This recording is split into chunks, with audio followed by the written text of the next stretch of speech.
Scotland, a name that conjures visions of mist, mountains, and myth. This land, carved by ancient glaciers and crowned by time-worn castles, whispers its secrets to those who dare listen. Its wild coastline stretches for thousands of miles, breathing with the rhythm of Atlantic tides. Its highlands rise like titans cloaked in emerald, while the lowlands unfold in soft, rolling waves. And in every glen, every loch, every stone wall weathered by centuries, lies a story. Welcome to Scotland, not just a place, but a feeling. Welcome to a land of wonders. The journey begins not in a city, nor by a castle, but in the soul of the landscape itself.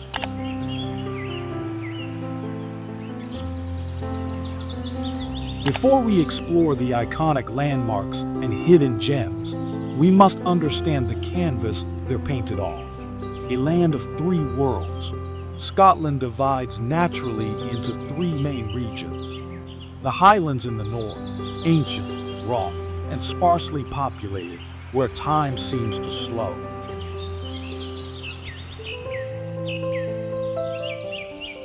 The Central Belt, bustling, modern, and home to most of the population, including Glasgow and Edinburgh. The southern uplands, green, gentle hills that border England, rich in pastoral beauty. Each tells a different story, a different Scotland. Skies that tell stories. Here, the sky is never silent. Clouds race across the horizon like ancient spirits. Rain falls not as punishment, but as poetry. Light and shadow dance across the heather and rock in an eternal performance. And when the sun breaks through, even briefly, it feels like a personal blessing from the gods. Photographers call it the magic light. Poets call it divine. Locals, just a Tuesday afternoon. The call of the wild north.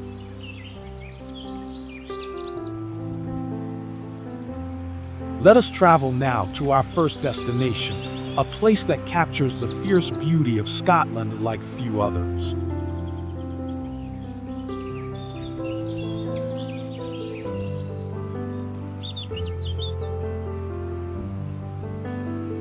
Nestled deep in the heart of the Highlands lies Glencoe, a glacial valley steeped in tragic history and haunting beauty. This is where mountains weep and legends breathe. The road into Glencoe feels like entering another world. Jagged cliffs loom overhead. Waterfalls cascade like silver ribbons. And the wind carries an eerie silence, broken only by the call of a distant raven. A wound carved by time. Glencoe's dramatic geography was shaped by ancient glaciers that sliced through the land. The result? A dramatic landscape of vertical cliffs, hidden lochs, and endless sky. At its heart rise the Three Sisters, three towering ridges that stand like guardians of the glen. In the summer, they're cloaked in green and purple. In winter, they wear crowns of snow. In all seasons, they command respect. A dark chapter in history, but Glencoe is not only beautiful, it is solemn. In 1692, this peaceful valley witnessed one of Scotland's darkest events, the massacre of Glencoe. Government troops, hosted by the MacDonalds under a sacred code of Highland hospitality, turned on their hosts in the dead of night. Dozens were slaughtered.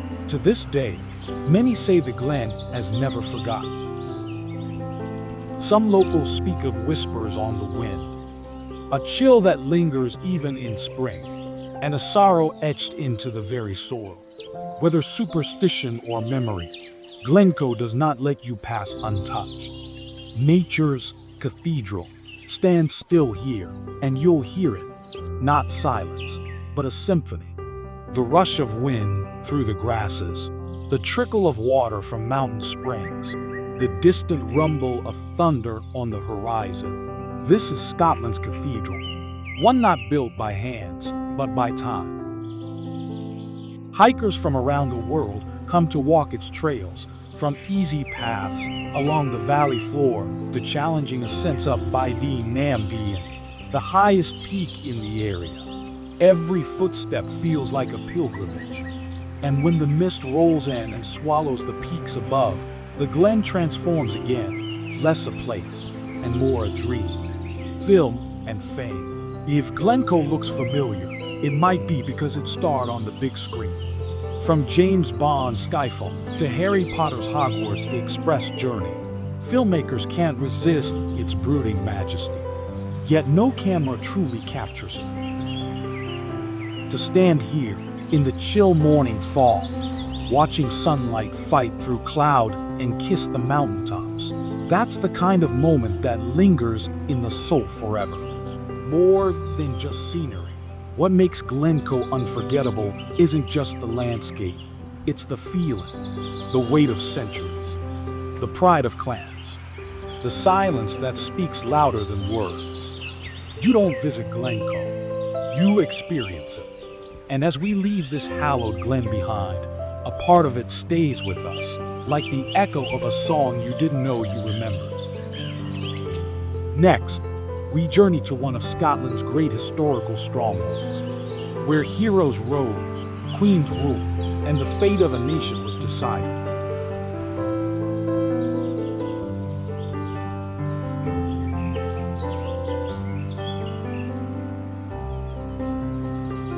If Glencoe speaks to the heart, then Stirling speaks to the soul of Scotland's struggle, its triumphs, its tragedies, and the indomitable will of its people. Here, history isn't confined to dusty books. It rises from the cobbled streets, echoes from stone walls, and whispers through windswept battlefields. Stirling isn't just a city, it is a symbol, the gateway between worlds.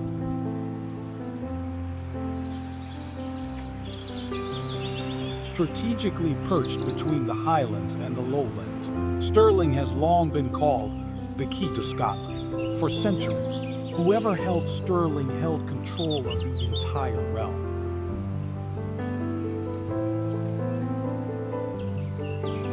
From kings and rebels to poets and warriors, every soul who shaped Scotland passed through this narrow stretch of land. It was here, in the shadow of its mighty castle, that destinies were forged.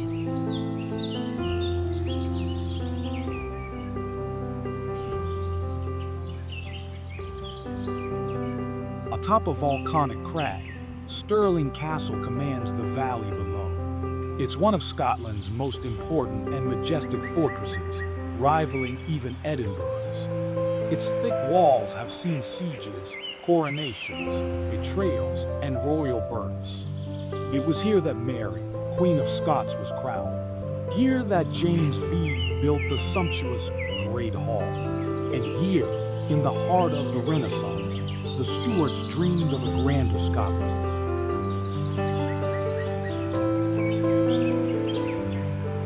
Walk through its echoing corridors and you'll feel it, the weight of crowns, the echo of drums, the faint rustle of silk robes brushing ancient stone. From the battlements, gaze outward, and the past unfolds beneath your feet.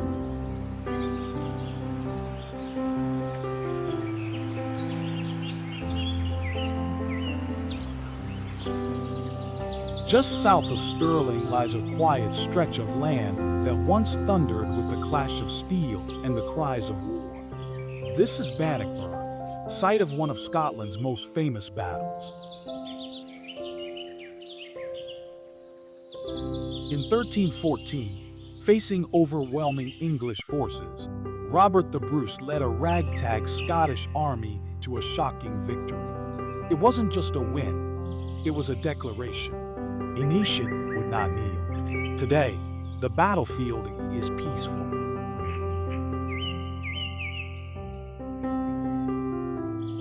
But close your eyes, and you might still hear the gallop of war horses, the rallying cry of Bruce himself, and the roar of men fighting not for glory, but for freedom.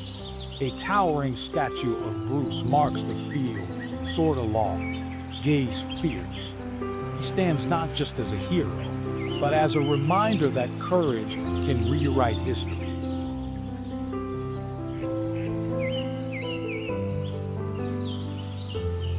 Across the River Forth, rising 67 meters high, stands a monument like no other. Dedicated to William Wallace, the freedom fighter immortalized in legend and cinema, this Gothic tower pierces the sky, a symbol of defiance. Climb the 246 spiraling steps to the top, and Stirling spreads out beneath you. The castle, the river.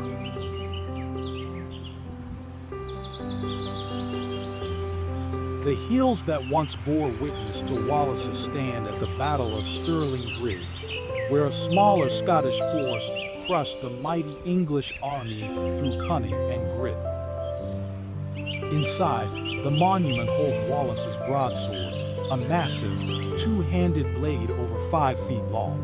Holding it, even for a moment, feels like grasping the soul of Scotland itself.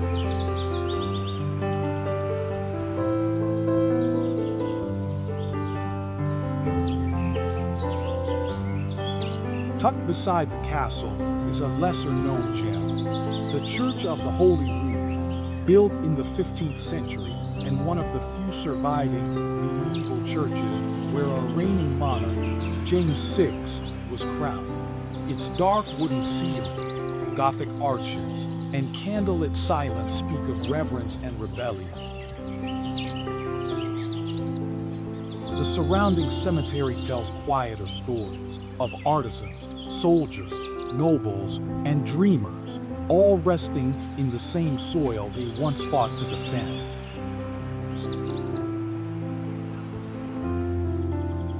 Wander Stirling streets, and you walk through time. Medieval alleyways wind into Victorian townhouses. Stone bridges cross the Forth like veins from the past. Cafes sit beside ancient pubs. Students from the University of Stirling blend modern energy with historical weight. The city is alive, but grounded. Every building, every square, every brick seems to say, "We remember."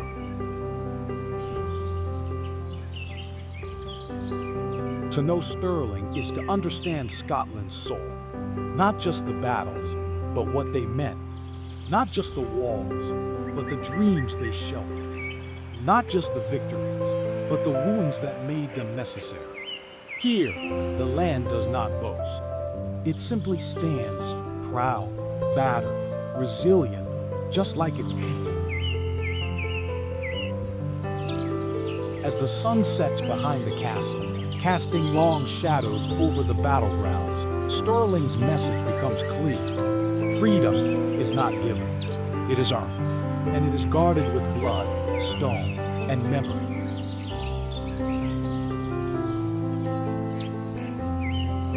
And now, with the echoes of Bruce and Wallace still fresh in our minds, we head east toward a city of poetry and power, of ancient volcanic rock and Enlightenment elegance.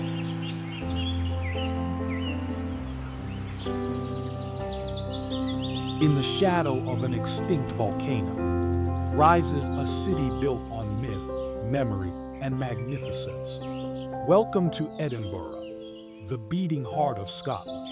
It is a city of contradiction and harmony, of ancient stone and enlightened minds, where medieval alleys plunge into Enlightenment avenues, and the past walks beside the present. Here, every cobblestone has a whisper, every view, a secret, every shadow, a story waiting to be told.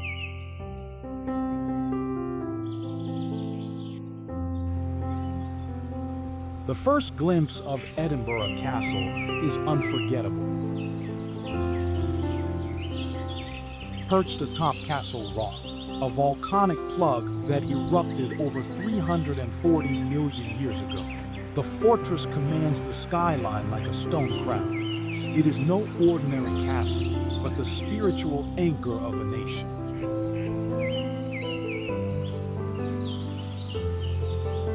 Within its dark, time-worn walls lie the stone of destiny, the crown jewels of Scotland, and the long memory of kings and sieges. Cannons still point outward. Tourists still walk in.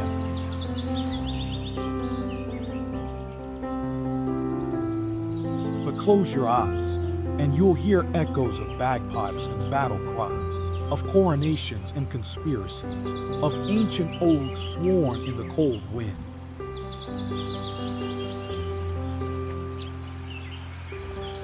From the battlements, the whole city unfolds below like a tapestry. The old town, the new town, and beyond, the silver-blue shimmer of the Firth of Forth.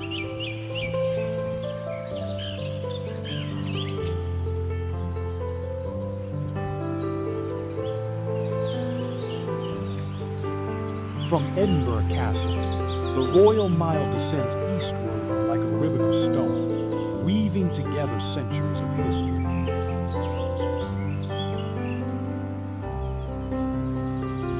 It is more than a street, it is the spine of the old town, a mile-long artery connecting the castle to Holyrood Palace, the monarch's official residence in Scotland. Here, dark stone buildings rise like cliffs on either side. Closes, narrow alleyways, dive into hidden courtyards and secrets. Pubs creak with song. Ghost tours murmur of plague pits and executions. And amid it all, modern life continues. Phones ringing, buses groaning, languages mixing like perfumes in the air. You walk not just through a city, but through a living museum, where every doorway is an invitation to the past.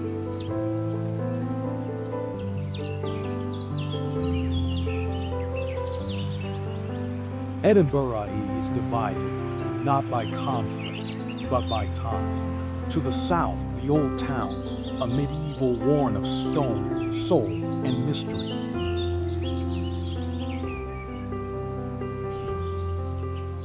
To the north, the new town, built in the 18th century during the Scottish Enlightenment, where order replaced chaos and classical grace replaced Gothic gloom.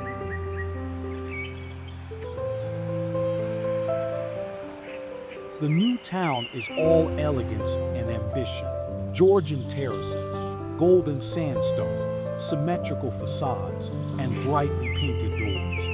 It was here that Scotland's philosophers, architects, and scientists changed the world. Adam Smith, David Hume, James Clerk Maxwell. They didn't just live in Edinburgh, they shaped it.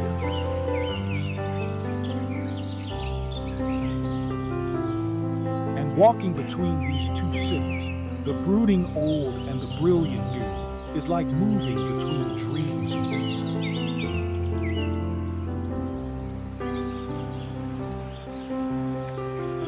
But the soul of Edinburgh isn't just in its streets. It rises above them. To truly understand this city, you must climb Arthur's Seat, a 251-meter high extinct volcano in Holyrood Park. The climb isn't easy. The wind will fight you. The path will test you. But at the summit, you're rewarded with one of the most breathtaking views in all of Britain.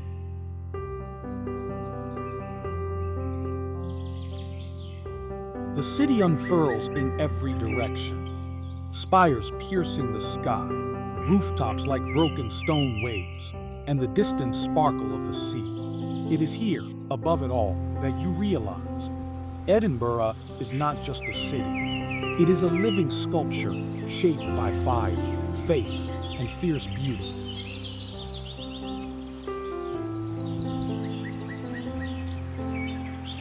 Beneath the stone and spires lies a hidden city. Edinburgh's vaults, hidden chambers and passageways beneath South Bridge tell a darker tale. Once used for storage, then slums, then crime, these underground spaces have now become theaters of ghost stories and legends.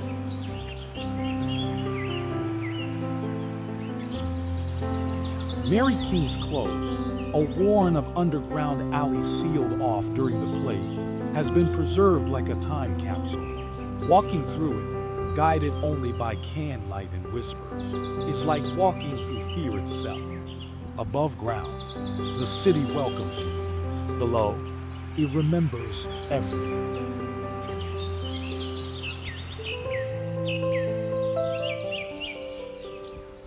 But Edinburgh is not just a place of stone and ghosts.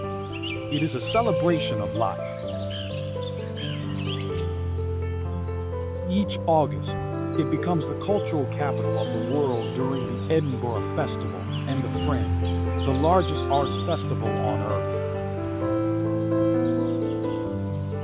Actors, dancers, poets, jugglers, illusionists, philosophers, they all come to Edinburgh to perform, to create, to dream. Every church becomes a stage, every pub a theater, every street a carnival.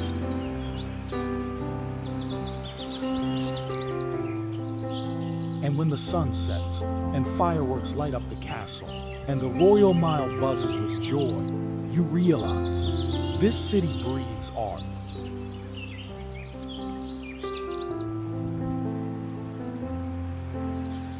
And then there is Hogmanay, Scotland's legendary New Year celebration. No place on earth welcomes the new year quite like Edinburgh. Thousands gather in the freezing cold, arms around strangers, voices raised in Auld Lang Syne. Fireworks explode over the castle. Torchlight processions wind through the streets.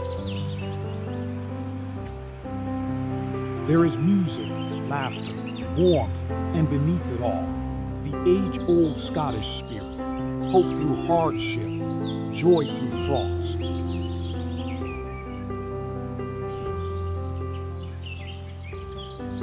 Writers have always loved Edinburgh, and Edinburgh has loved them back. It is the world's first UNESCO City of Literature, home to Sir Walter Scott, Robert Louis Stevenson, Muriel Spark, and J.K. Rowling, who wrote much of Harry Potter in the back corner of a local cafe.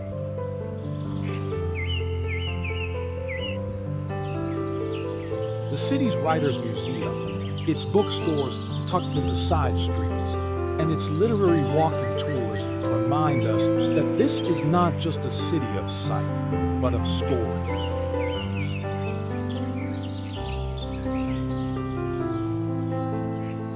What makes Edinburgh unforgettable isn't its history, it's how alive that history remains. The scent of coal smoke from an old chimney, the slap of footsteps on wet cobblestone, the chill of wind curling around a turret, the cry of a gull against the sky torn between sun and storm. It is a city that never lets you forget where you are or who you might become.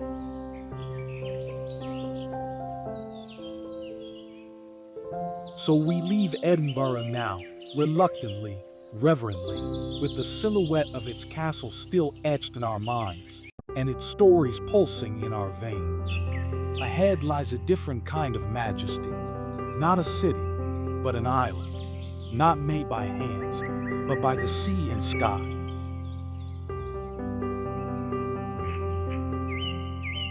Off Scotland's rugged western coast lies a world that doesn't seem real. The Isle of Skye is a dream sculpted in stone, mist, and myth. It is wild, it is unpredictable, it is heartbreakingly beautiful. To many, it is the most magical place in all of Scotland, a landscape painted not with logic, but with legend.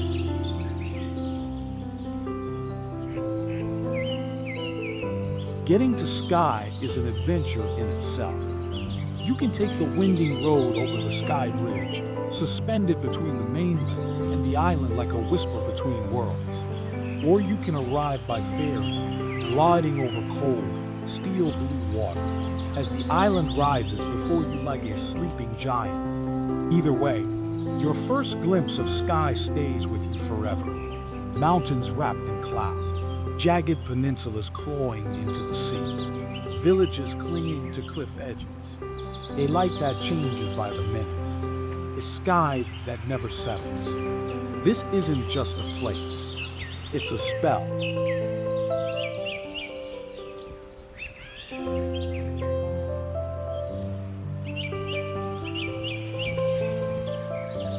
One of Skye's most iconic landmarks is the Old Man of Storr, a colossal rock pinnacle that juts from the land like a finger pointing skyward. It looks as though it was carved by giants, and some say it was. Legend tells of an ancient giant who was laid to rest here. The rock is said to be his thumb, forever reaching toward the heavens. Hikers climb the steep, muddy path through otherworldly landscapes to stand beneath it, dwarfed by its scale, humbled by the silence. As mist coils around its base and the wind howls through the ridges, it feels like you've entered another realm, somewhere between earth and myth. And when the clouds break, if only for a moment, the view is beyond words. The sound of racing glitters below. The sea stretches to infinity. And you feel small in the best possible way.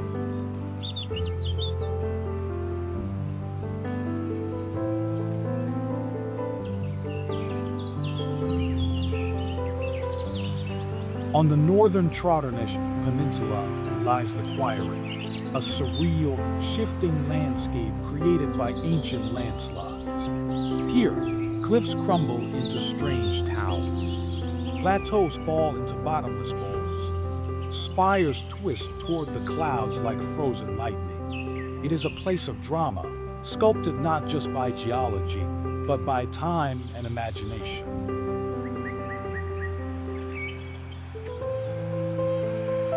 Walk the narrow trail that loops through the Quarry, and every turn offers a new shock of wonder. Green cliffs that drop into the sea, flocks of sheep grazing on impossible slopes, and a silence so deep it feels alive.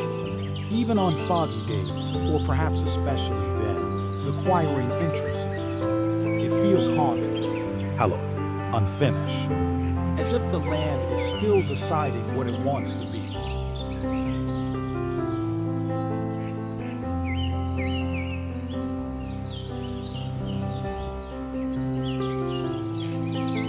Tucked into the foothills of the Black Whelan Mountains, the fairy pools are crystal clear waterfalls and turquoise pools that tumble over dark volcanic rock. The water is icy, born of rain and melt, but so clean it seems lit from within. On sunny days, the pools sparkle. On overcast ones, they brew. Either way, the air here is electric. Some say fairies bathe here. Others come to swim, to photograph, or to simply sit beside the rushing water and listen. It's impossible not to feel the magic. Even the rocks seem enchanted, covered in mosses that shimmer like emeralds, shaped by centuries of flow and frost. And just above, the jagged peaks of the Highlands loom like slumbering dragons. Drive to the western tip of Skye, and the world opens before you. Nearest point is a windswept promontory, where cliffs drop into a sea that seems to breathe. At the end stands a solitary lighthouse, white, resolute, timeless. It has guided sailors since 1909. It has watched over puffins, whales, and storms that scream in from the Atlantic. The walk out to the lighthouse is dramatic. A winding path, steep steps, and the feeling that you're walking not just to the edge of land, but to the edge of existence itself. And when the sun sets here, low and gold and infinite, it is not just a sunset, it is a revelation.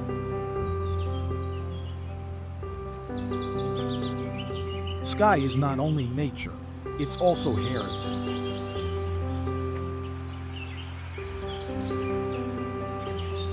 Ruins of ancient castle, the island, like Dunnottar Castle, seat of Clan MacLeod, still standing proud with its treasures, legends, and sea views. It holds stories of fairy flags and Viking raids, of royal visitors and ancient pacts. In the waters around the island, you might spot otters, seals, dolphins, or even seagulls soaring with wings wide over the cliffs.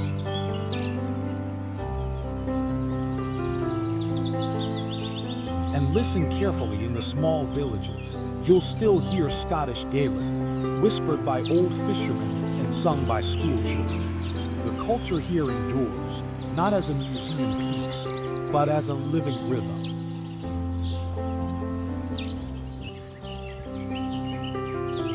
At the heart of Skye lies Portree, the island's charming capital, a harbor town with pastel houses hugging a serene bay. Its name means Port of the King, a nod to James V's visit in 1540. But it feels more like a port of dreams.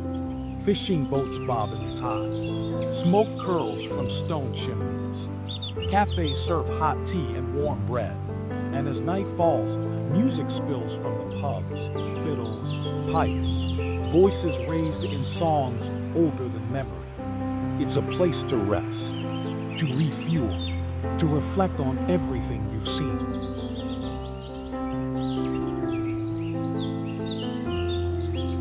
More than any destination in Scotland, Skye refuses to be captured. It shifts, it hides, it reveals itself in fragments. The way light plays on a mountain face, the sudden cry of a bird over the moor, the chill of wind across a high ridge, the warmth of a fire in a stone cottage. It is beauty wrapped in wildness, myth cloaked in mist, freedom carved from rock. And once you've been here, Skye doesn't leave you. It becomes a part of your story, the wild part, the free part, the part that still believes in wonder. From Skye, we sail not just onward, but backward to a lake deeper than legend, darker than time. A lake where something stirs in the shadows.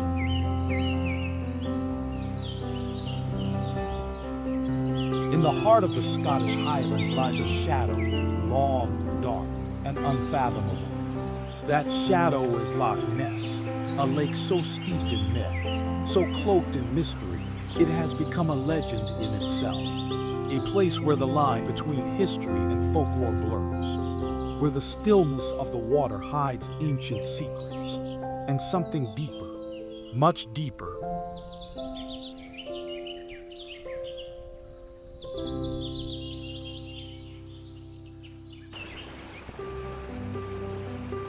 Say the name Loch Ness, and one image surfaces in most minds. A long-necked creature, gliding silently through black waters. The Loch Ness Monster, Nessie, as she's affectionately known, has captured imaginations for nearly a century. From grainy photographs and sonar scans to eyewitness accounts whispered by fishermen, the myth refuses to die. And perhaps that's because Loch Ness itself feeds it. Not with tricks, but with awe. Because even without a monster, this place is extraordinary.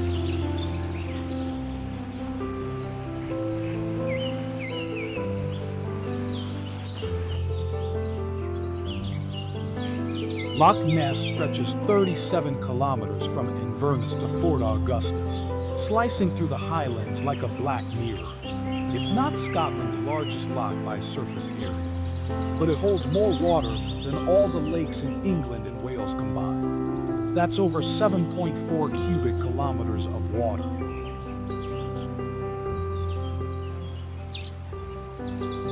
Its deepest point plunges to 230 meters, and its waters are so dark, stained by peat from surrounding hills, that light barely penetrates them. It is, quite literally, a world unto itself. There's something different about the air here. It's heavier. Still, the wind moves slowly. Sound carries far.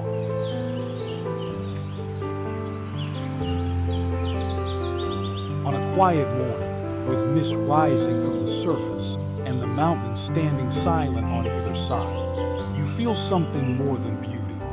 You feel presence, as if something is watching, not threatening, just aware.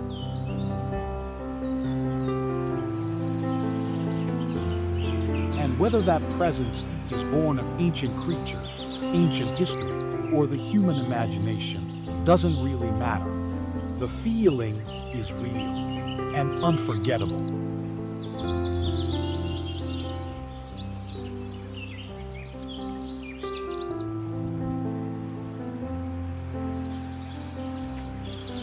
No image of Loch Ness is complete without the ruins of Dunnottar Castle, perched defiantly on a rocky promontory, its broken walls silhouetted against the water. Built in the 13th century, Dunnottar played a vital role in the wars of Scottish independence. It changed hands many times, fell to raids, rose again, and was ultimately destroyed in 1692 to prevent it from falling into Jacobite hands. What remains today are crumbling towers, moss-covered stones, and one of the most dramatic views in all of Scotland. Climb the tower and look out over the loch, vast, still, eternal, and you'll understand why this was once a place worth fighting for, and why, even in ruin, it still commands awe.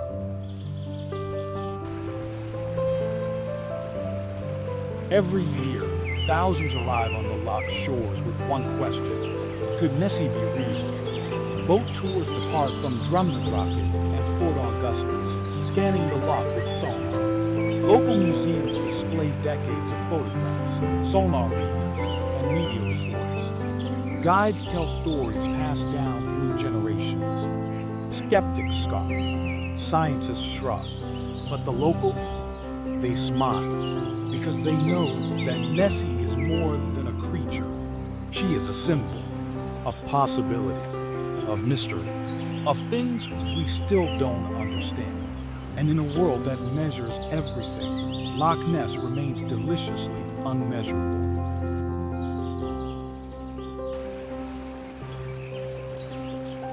But let us not be distracted by monsters alone, for the loch itself deserves its own reverence.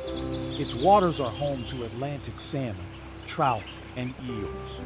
Pine forests cloak its hillsides, where red deer roam and golden eagles soar. Along its shores lie small villages, each with their own rhythm and charm.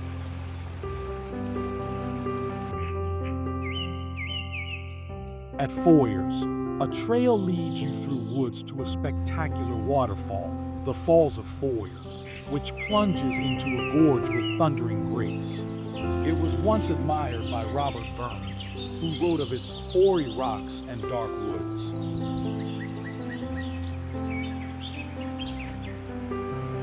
Further south, Fort Augustus welcomes you with canals, lochs, and a quiet beauty. A perfect place to watch boats rise and fall with the rhythm of the Caledonian Canal, which links the loch to the sea. And everywhere you go, the Highlands loom, vast, weathered, wild.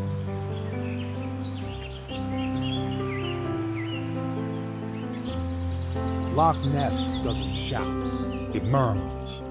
It speaks in stillness, in reflections, in stories passed by firemen.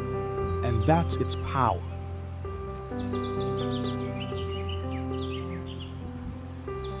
Because when night falls here, and the last boat has docked, and a breeze brushes the surface, you begin to wonder not whether monsters exist, but why we want them to. Maybe Nessie is real. Maybe she's just a story. But either way, Loch Ness is more than enough.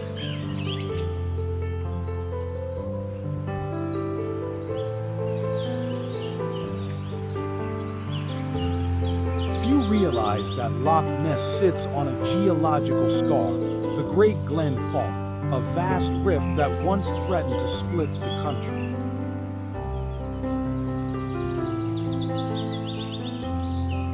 This ancient fault line carved the deep trench that now holds the loch, connecting it to Loch Oich, Loch Lochy, and eventually to the sea.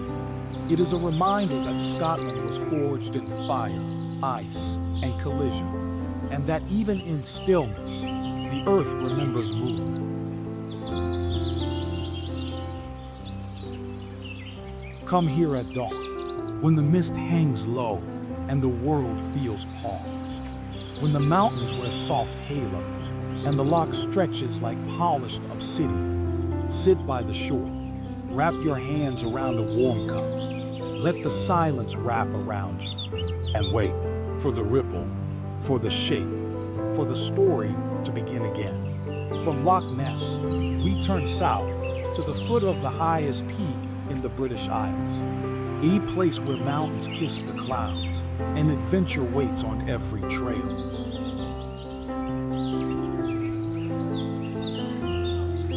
There are places in the world that challenge your breath, and then there are places that challenge your spirit. Welcome to Ben Nevis, the highest mountain in the British Isles, and at its feet, Fort William, the adventure capital of the Highlands. Together, they form a landscape that doesn't just rise, it ascends. A place where mist hugs cliffs, where silence lives above the tree line, and where every path upward feels like a passage inward.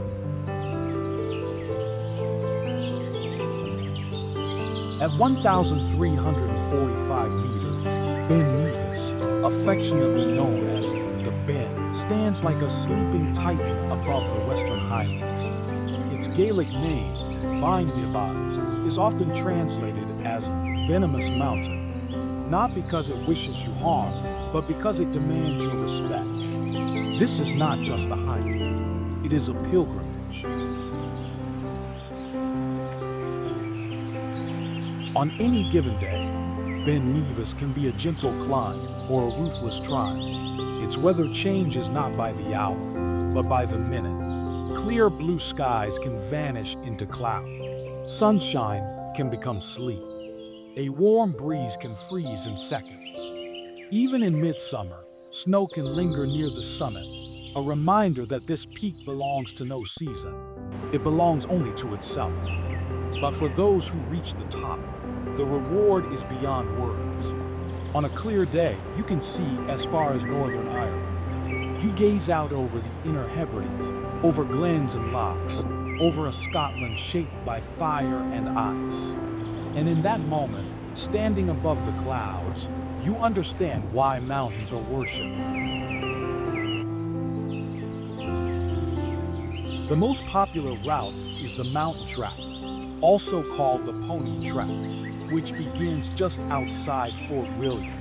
It's about 7 miles 11 kilometers each way, and the ascent can take 6 to 8 hours depending on your pace, the weather, and your will.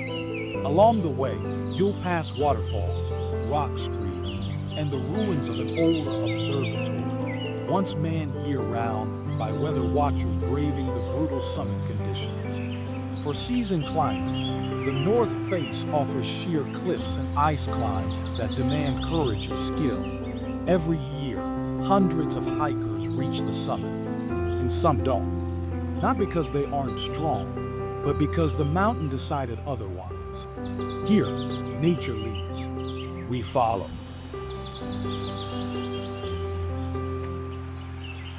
Nestled at the foot of Ben Nevis is Fort William, a town built on adventure and resilience. Once a military garrison designed to suppress Highland uprisings, today it is a base camp for explorers, hikers, cyclists, and dreamers.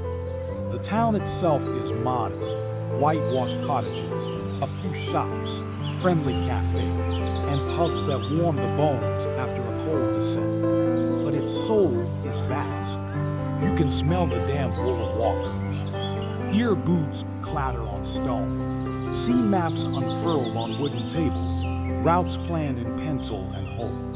Fort William doesn't ask you to linger. It asks you to venture out.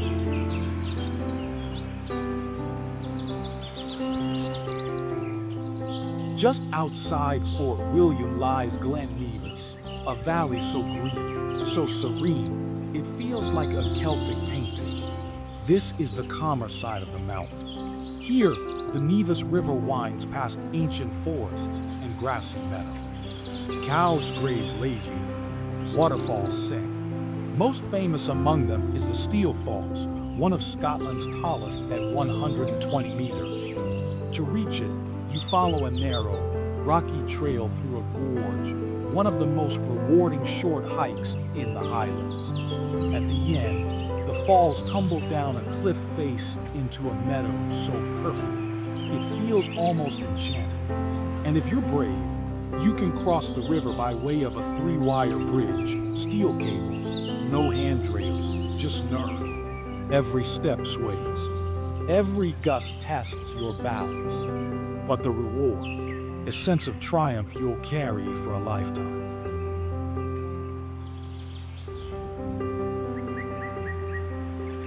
For some, Fort William is more than a beginning. It's the end of a journey.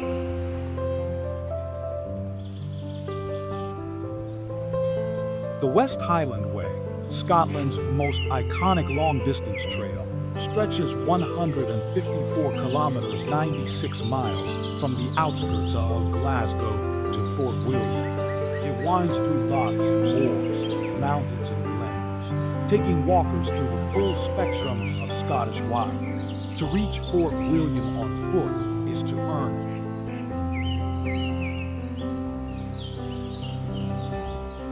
And for those who complete the trek, Ben Nevis often becomes the ultimate encore, the exclamation mark on a story written in blisters and beauty.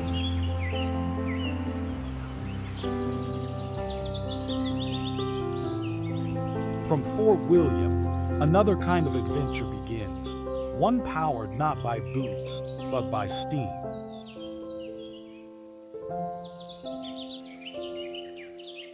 The Jacobite steam train, known worldwide as the Hogwarts Express, departs daily during the season, puffing its way toward Mallaig along the West Highland Line, considered one of the most beautiful rail journeys on Earth.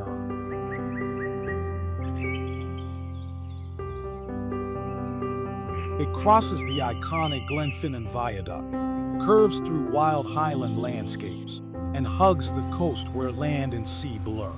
Even without the wizardry of cinema, this ride is pure enchantment. Through your window, you'll see mountains reflecting in lochs, deer darting through pine forests, and clouds playing chase across the sky. It's not just a train, it's a time machine.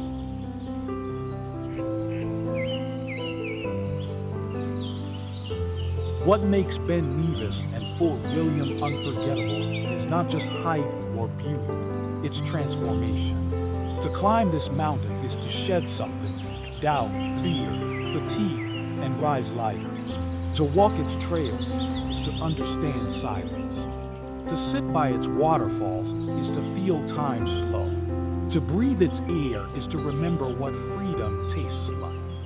This is not simply a place for athletes or thrill seekers.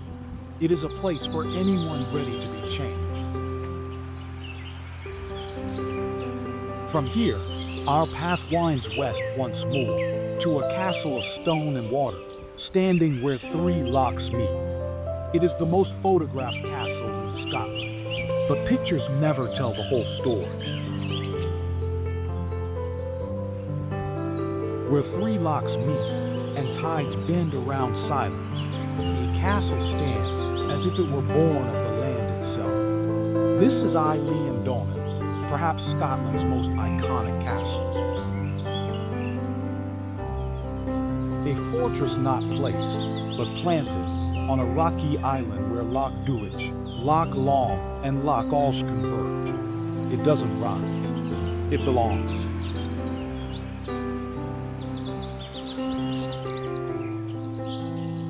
Approach at dawn, and Isle Donan glows gold in the mist, its turrets mirrored perfectly in the still water. Come at twilight, and the castle turns to silhouette, a ghost framed in silver skies. stand beneath it on a stormy day, and waves crash against the stone, spray rising like shattered glass.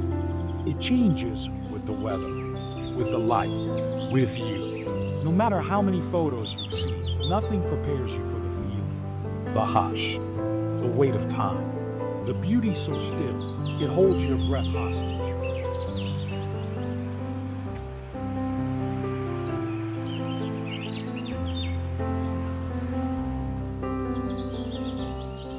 Though the site has been fortified since the 13th century, the Eilean Donan we know today is largely a 20th century resurrection, a labor of love, stone by stone.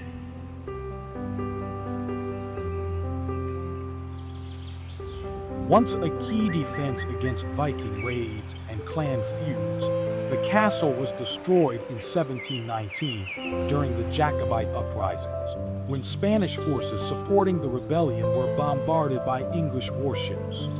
For nearly 200 years, Eilean Donan lay in ruin, battered, abandoned, and reclaimed by nature. But in 1911, Lt.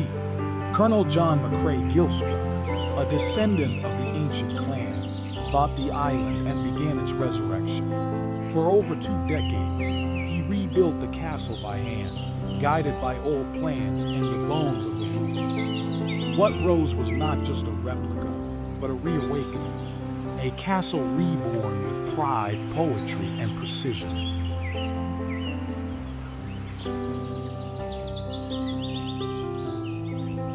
It's easy to see why. Eilean Donan is a cinematographer's dream. Its brooding symmetry, its island solitude, its reflections, its moods.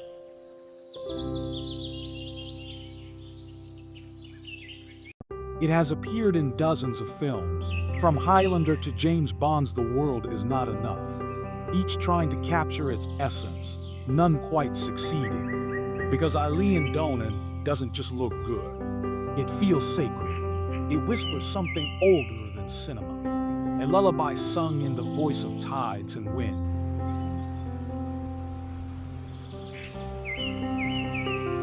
More than a historical site, more than a postcard, Eilean Donan is a place of reflection.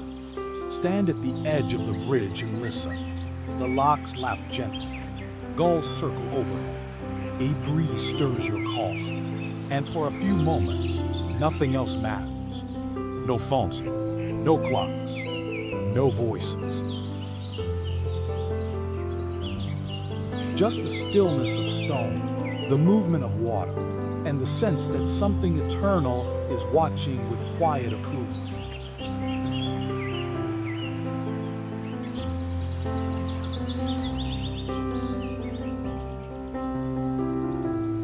A short walk from the castle is the charming village of Dorney, where whitewashed cottages cluster along the shore and friendly locals pour whiskey with stories.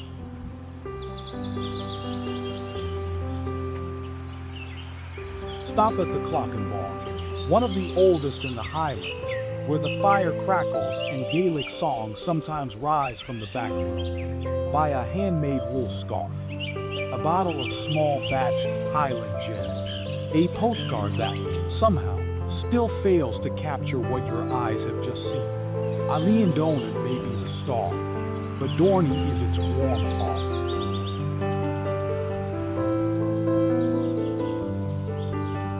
Long after you've left, this castle lingers, in your photos, in your dreams. In that strange, silent moment when you stare out a window and remember the curve of a bridge, the shadow of a turret, the sound of water around stone. Eilean Donan is not just a place you visit. It is a place that visits you again and again, long after you're gone. From here, we journey inland into the beating green heart of Scotland's wilderness, a place untouched by time, a land of red squirrels, reindeer, and snow-kissed summits.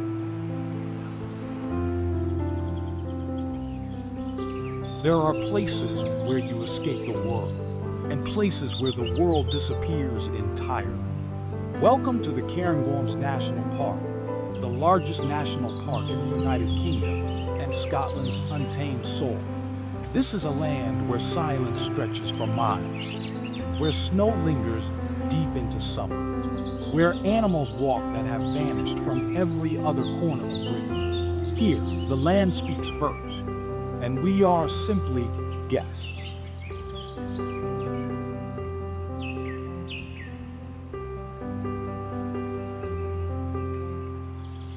Covering nearly 4,500 square kilometers, the Cairngorms is larger than Luxembourg, a realm of mountains, forests, rivers, and moorland, mostly untouched, mostly unseen.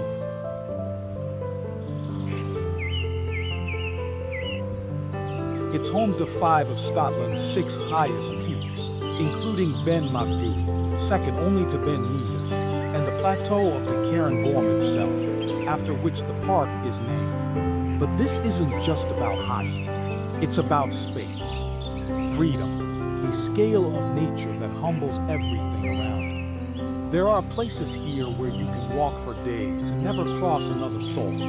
Only the wind, the sky, and the soft crackle of heather underfoot.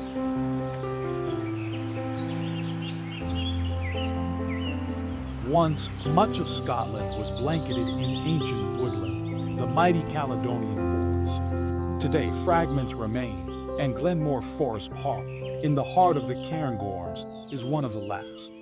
Walk beneath the Scots pine, some over 300 years old. Their trunks glow red in the morning sun.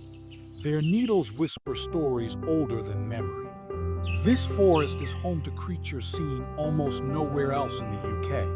Red squirrels, with tufts of fur like flickers of flame, pine martens, shy and elusive, Scottish wildcats, rare and ghost-like, and soaring above, the great golden eagle, wings slicing the air with prehistoric grace. There's a reverence here, not for what's been built, but for what's survived.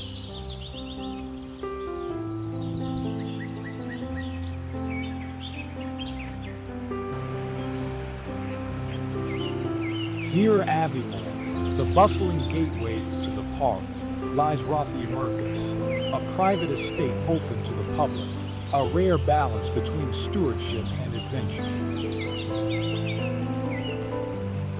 Here, you can kayak on mirror-like lochs, ride horseback through forest glades, or bike along pine-scented trails. You'll see Highland cattle grazing in green meadows, their long horns curved like crescents, their shaggy coats tousled by the wind. And always, in the distance, the peaks rise, quiet, eternal, watching.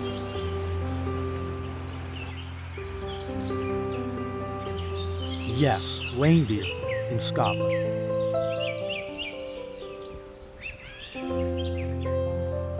Reintroduced to the Cairngorms in the 1950s, these gentle, graceful animals now roam freely across the Arctic-like plateaus of the park. You can visit them at the Cairngorm Reindeer Center, then follow a short hike to find the herd grazing on windswept moorland. With their soft eyes, clicking hooves, and snow-pale antlers, they look like something out of a Norse legend. And standing beside them, the cold wind tugging at your scarf, the sky wide and gray, it feels like you've stepped into another world.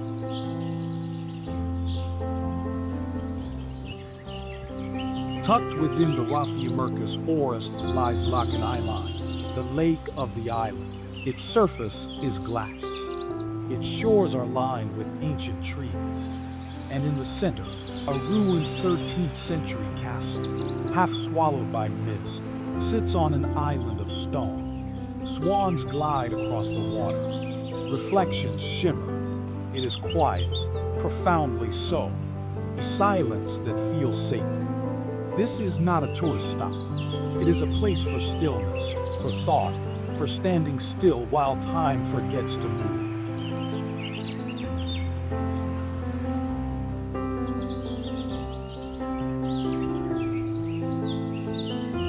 Above the forests and glens lies a landscape more Arctic than Scottish, the Cairngorm Plateau, the highest, coldest, and most remote terrain in the British Isles.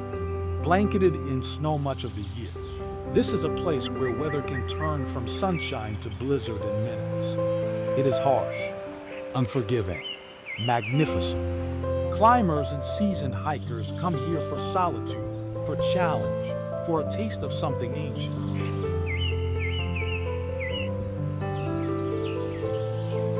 And at night, when the stars burn above the snow and the wind sings across the high plains, you understand why the old stories place gods on mountaintops.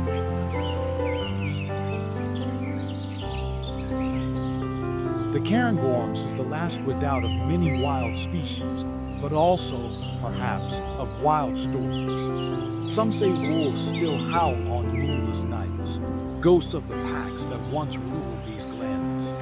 Others speak of giant cats, rarely seen, always watching.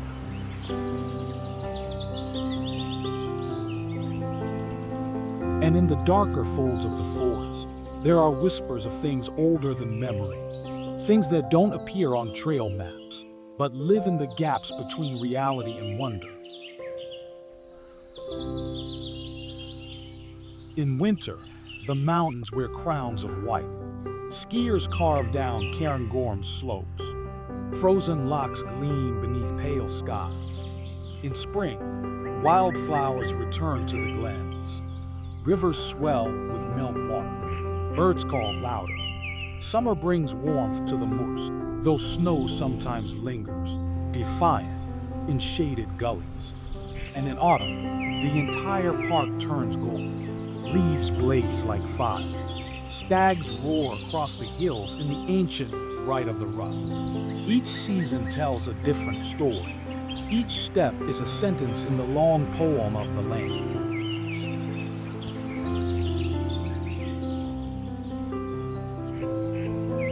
To call the Cairngorms a national park feels too small.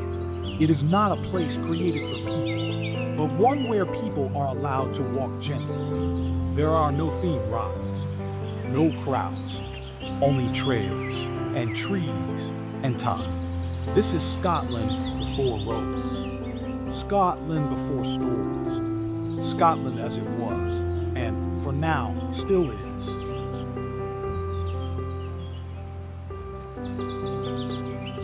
And now, from this wild cathedral of pine and stone, we follow the rails westward, through valleys and across skies, to a bridge that defies time and logic.